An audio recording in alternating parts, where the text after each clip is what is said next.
2. Kegiatan ekonomi. Manusia selalu melakukan kegiatan demi memenuhi kebutuhannya. Kegiatan tersebut akan selalu dilakukan karena setiap hari manusia dihadapkan pada situasi kebutuhan yang hampir tidak terbatas, sedangkan ada keterbatasan pada alat pemuas kebutuhan. Dengan demikian, manusia akan melakukan kegiatan ekonomi setiap hari tercukupinya segala kebutuhan.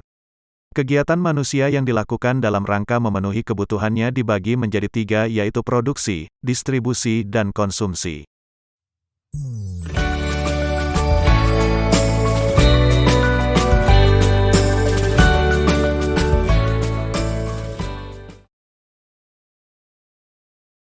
A. Produksi. Salah satu aktivitas yang dilakukan manusia untuk memenuhi kebutuhannya adalah kegiatan produksi. Kegiatan produksi sering kita temui dalam kehidupan sehari-hari. Produksi merupakan kegiatan untuk menambah manfaat suatu barang atau menciptakan barang baru untuk memenuhi kebutuhan manusia. Produksi tidak hanya terbatas pada kegiatan perusahaan dalam menghasilkan barang dengan menggunakan mesin baik secara manual ataupun otomatis. Produksi memiliki makna yang lebih luas. Kegiatan menambang minyak untuk kebutuhan bahan bakar, petani menanam dan memanen padi dan sayur-sayuran, penjahit yang menjahit kain menjadi baju, mengolah tanah liat menjadi batu bata atau gerabah, semua hal tersebut merupakan kegiatan produksi. Jika kita telah lagi, semua kegiatan tersebut menambah manfaat atau menciptakan suatu barang dengan berbagai jenis pekerjaan. 1. Jenis produksi. Hasil produksi dibagi menjadi 2, yaitu produksi barang dan jasa. 1. Produksi barang merupakan kegiatan mengubah sifat maupun bentuk suatu benda. Produksi barang ini dibedakan menjadi barang modal dan barang konsumsi. Misalnya produksi roti, produksi mebel dan penjahit. 2. Produksi jasa merupakan kegiatan menambah nilai guna suatu barang tanpa mengubah bentuknya. Misalnya jasa perawatan kecantikan, jasa pengobatan, jasa pariwisata. 2. Tujuan kegiatan produksi. Tujuan utama kegiatan produksi adalah memenuhi kebutuhan manusia dalam rangka mencapai kemakmuran. Kemakmuran merupakan keadaan di mana jumlah alat pemuas kebutuhan cukup dan dapat digunakan untuk memenuhi kebutuhan manusia. Secara khusus tujuan produksi adalah meningkatkan keuntungan bagi produsen atau perusahaan. 3. Faktor-faktor produksi. Faktor produksi merupakan segala sesuatu yang diperlukan dalam proses produksi barang dan jasa. Kegiatan produksi tidak hanya memerlukan bahan baku, tetapi juga faktor lain yang mendukung proses produksi dapat berjalan dengan baik. Faktor produksi dibedakan menjadi 4, yaitu 1. Faktor alam. Faktor alam menjadi salah satu komponen yang sangat penting dalam kegiatan produksi. Faktor alam merupakan semua hasil alam baik berupa benda maupun makhluk hidup yang digunakan dalam kegiatan produksi untuk mencapai kemakmuran. 2. Faktor tenaga kerja. Tenaga kerja merupakan faktor produksi yang menjalankan kegiatan produksi baik secara langsung maupun tidak langsung. Tenaga kerja menjalankan kegiatan produksi secara langsung dan tidak langsung dengan tenaganya untuk menghasilkan barang dan jasa. Misalnya staf bagian produksi dan operator mesin produksi. 3. Faktor modal. Faktor modal tidak hanya berbentuk uang tunai. Faktor modal meliputi semua barang dan benda yang digunakan untuk memperlancar dan memaksimalkan proses produksi.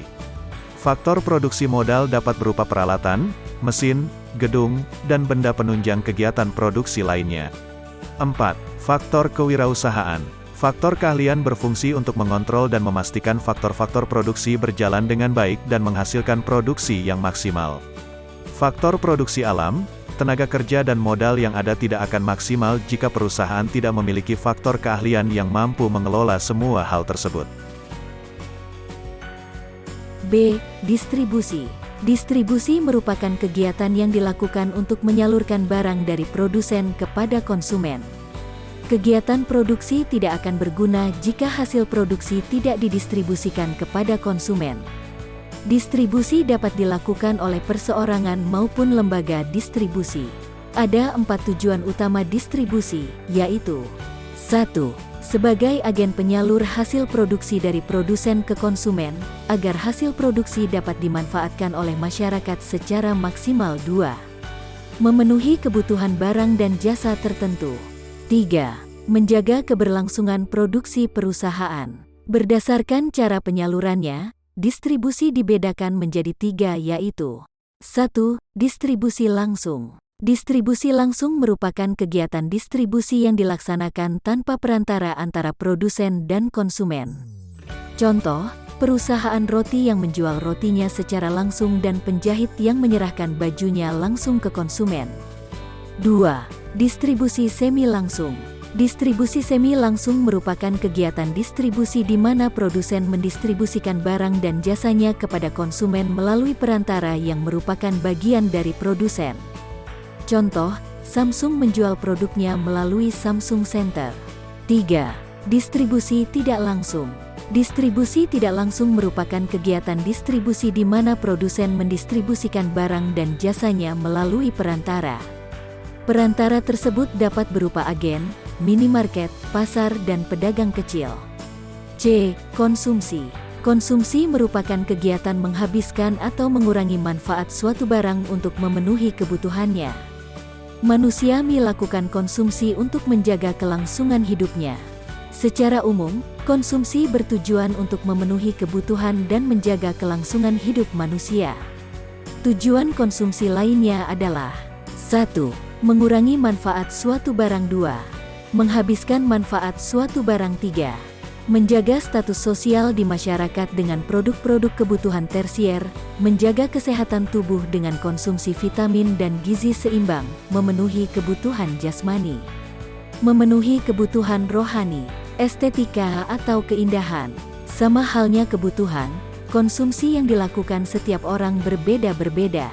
Ada beberapa hal yang memengaruhi perbedaan konsumsi yaitu A. Faktor internal yaitu faktor yang berasal dari dalam diri seseorang meliputi motivasi, sikap, dan selera. B. Faktor eksternal yaitu faktor yang berasal dari luar seseorang meliputi pekerjaan, harga barang atau jasa, dan kebudayaan.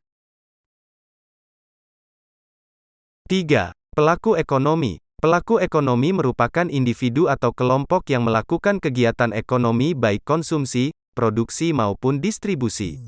Lalu siapa saja yang berperan sebagai pelaku ekonomi? Apa peran mereka dalam perekonomian suatu negara? A. Rumah tangga konsumen. Rumah tangga konsumen merupakan pelaku kegiatan ekonomi yang paling banyak. Rumah tangga konsumen adalah sekelompok masyarakat baik individu maupun kelompok yang melaksanakan konsumsi atas hasil produksi baik barang atau jasa untuk memenuhi kebutuhan.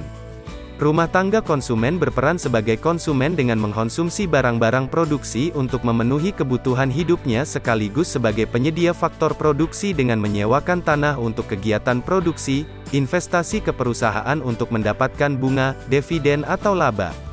B. Rumah tangga produsen. Rumah tangga produsen merupakan pelaku kegiatan ekonomi yang menghasilkan barang dan jasa untuk memenuhi kebutuhan masyarakat. Berdasarkan kepemilikan, rumah tangga produsen terdiri dari rumah tangga produsen milik negara dan rumah tangga produsen milik swasta. C. Rumah tangga pemerintahan. Pemerintah berperan sebagai konsumen serta produsen dalam kegiatan ekonomi. Pemerintah melakukan kegiatan konsumsi dalam rangka membelanjakan pendapatan negara berupa belanja rutin dan belanja pembangunan untuk kepentingan rakyat. Pemerintah melakukan kegiatan produksi barang dan jasa melalui badan usaha milik negara, BUMN, dan badan usaha milik daerah, BUMD. D. Masyarakat luar negeri. Setiap negara bekerja sama dengan negara lain melalui kegiatan ekspor dan impor untuk memenuhi kebutuhannya. Ketergantungan inilah yang mengharuskan antar negara untuk menjaga hubungan baiknya. Masyarakat luar negeri juga berperan dalam menyediakan tenaga kerja ahli serta menjadi investor untuk pembangunan dalam negeri. Pemerintah berusaha keras untuk menarik investasi dari luar negeri karena investasi dari masyarakat luar negeri menjadi salah satu sumber dana dalam pembangunan nasional.